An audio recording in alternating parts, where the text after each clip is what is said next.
Today we're going to go through the procedure of sharpening a Blum plane blade, and we have this little plane blade sharpening jig that makes it a really easy and fast process. I have a little sharpening set up here.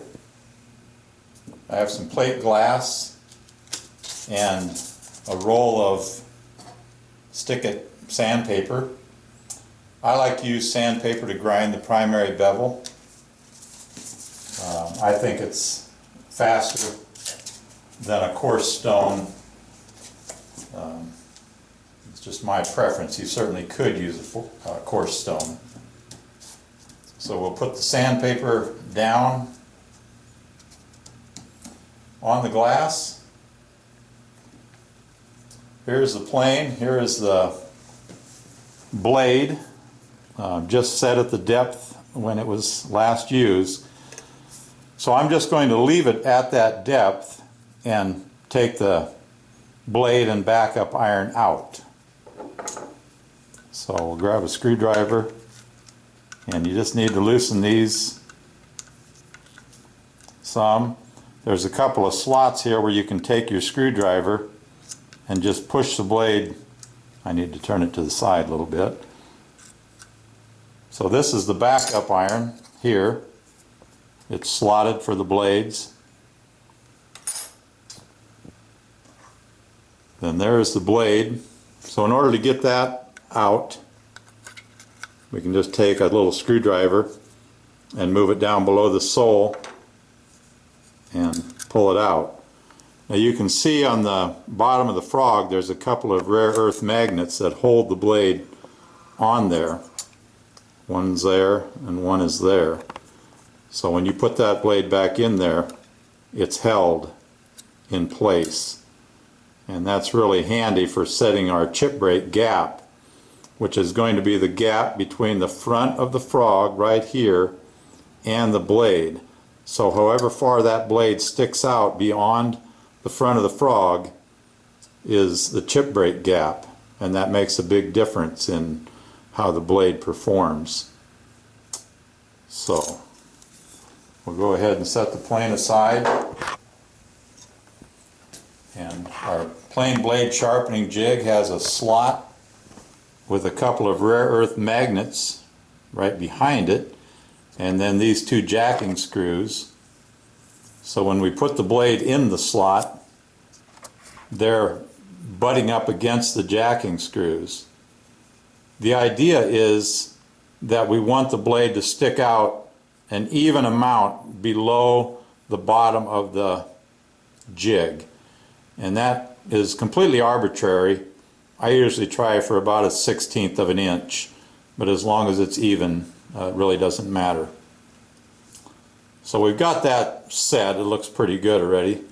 The beauty of having a jig for each plane is that you don't have to set that every time, because the next time you sharpen the blade, it's going to go in the same jig, and so these are already going to be set. So you don't have to mess with that. But the angle here is 30 degrees, and that would be when we're parallel to the stone. Right now we're not parallel. So we can move our back shoe, just loosen that, and just push that down, and we're about parallel there. So it doesn't have to be exact, but that's going to give us our 30-degree setting. So the idea is, if you can get up close to the camera here, you can see the micro or the secondary bevel that's on that blade. I'm going to take that back and remove that secondary bevel and go back to just one primary bevel at 30 degrees. And then we'll put the secondary bevel back on. You don't have to do that every time you sharpen. You can just stay on the secondary bevel, which would be at 32 degrees. If you can do that 3, 4, 5 times. The problem is, if you do that, then eventually your whole bevel will be at 32 degrees, and so when you go to take it back to 30, it's just going to take a little longer. it's kind of a pay me now or pay me later type of thing. So I generally will take it back to the primary bevel every time or every other time. So let's go ahead and hone this.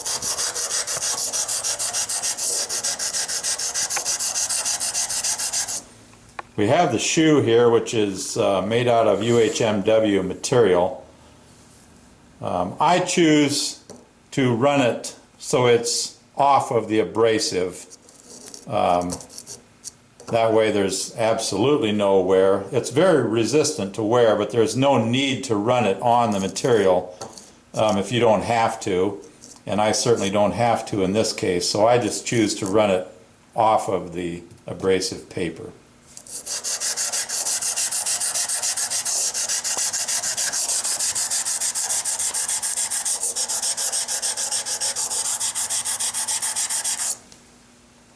So we'll just run that until we can see that we've gotten back to the edge. That we're almost there, it looks like.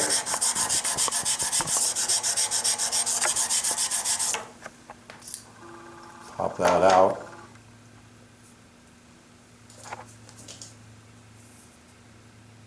And I can feel the burr, so we've reached the edge already with the sandpaper. So now the whole bevel is back to 30 degrees. We'll put the blade back in the jig.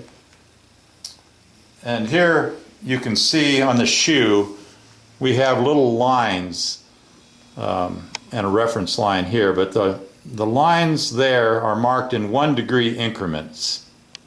So right now we're at about 1.5 on the line. Just note that. So let's move it down 2 degrees. So that moves it down to 3.5. And we'll tighten that back up. So we moved it 2 degrees up. So you can see here now we're jacked up 2 degrees. So with that, we're going to go ahead and start forming our secondary bevel.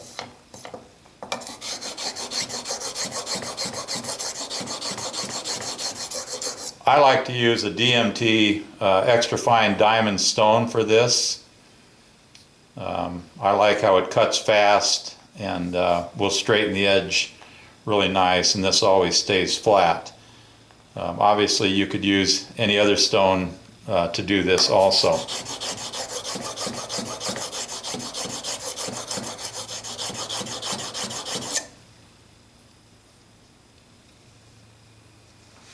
You can see the secondary bevel that we've already got formed there. Hopefully that shows up. So we'll pull that out, and we have a nice burr on the back side.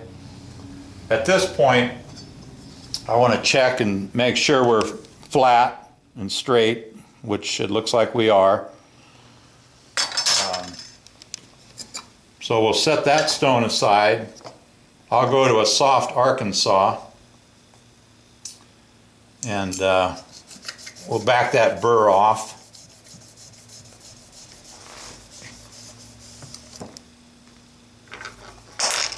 Use a rag. Just pop that back in the jig. We're still at 32 degrees, so we'll just start honing.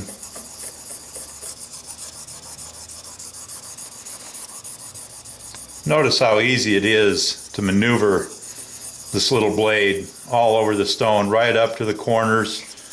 It's much easier to keep your stone flat this way than just running it back and forth in the middle of the stone. You can actually let one edge run off of that. So I'll run it like that for a little while. There we have another nice burr on the back side.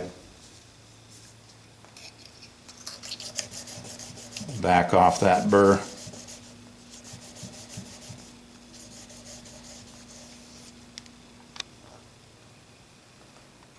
So we'll pop it back in the jig. Now we're going to move to a Blackheart Arkansas, and let's move that down just another quarter or half degree and retighten it.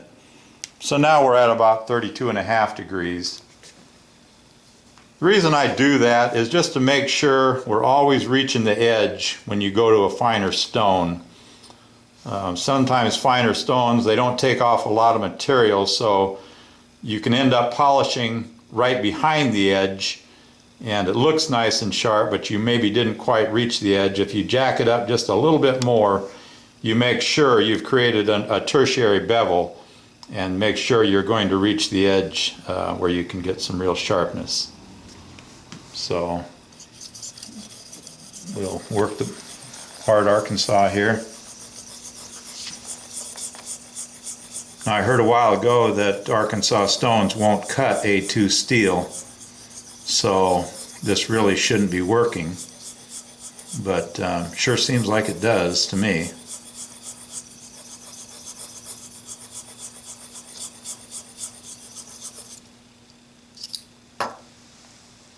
Got a nice burr on the back side there.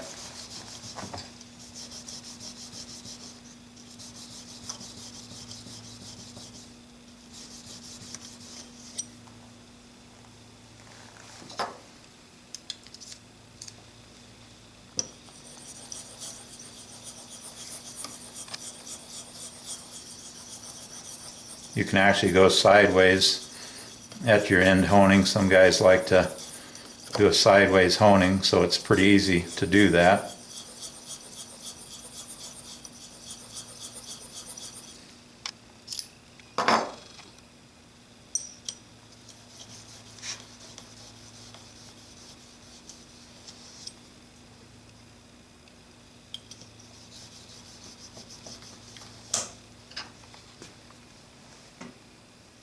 Wipe our blade off here.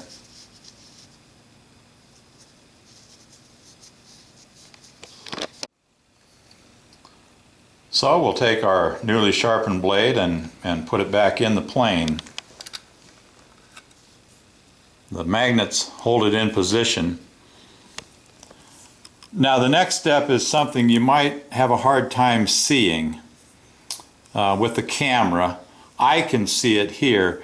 But what I do to adjust my chip break gap is I look in through the throat, and hopefully you can see that I can move that to the right distance there. So when I do that, the magnets hold it in position.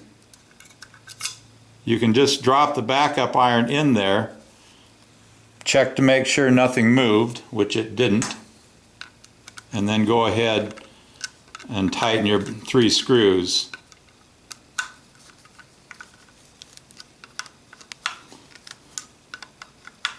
So in doing this, I never had to move the depth below the sole because I could see it through the mouth of the plane. So I'm not going to be perfectly set just because we did move the blade, but we'll go ahead and adjust it, and we won't have to move it too far. I sight right down the sole of the plane. It's important to be directly in line with the sole. If you're up above it, it's going to throw you off. So I'll adjust it with these 2 depth adjusting screws here.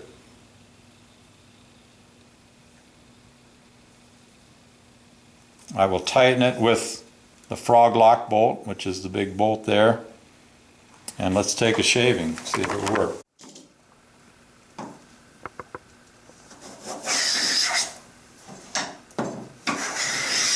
I'll try to keep my hand out of the way here so you can see the shaving being formed.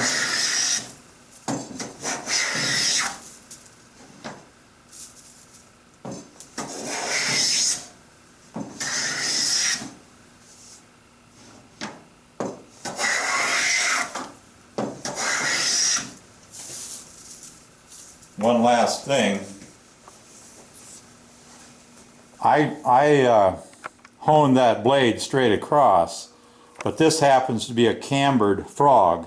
So when I put the blade in there, we actually bent the blade, so we have a nice little camber on the bottom of this, which is going to keep us from getting plane tracks in our board. So that works really nice that way. So that's all there is to sharpening a Blum plane.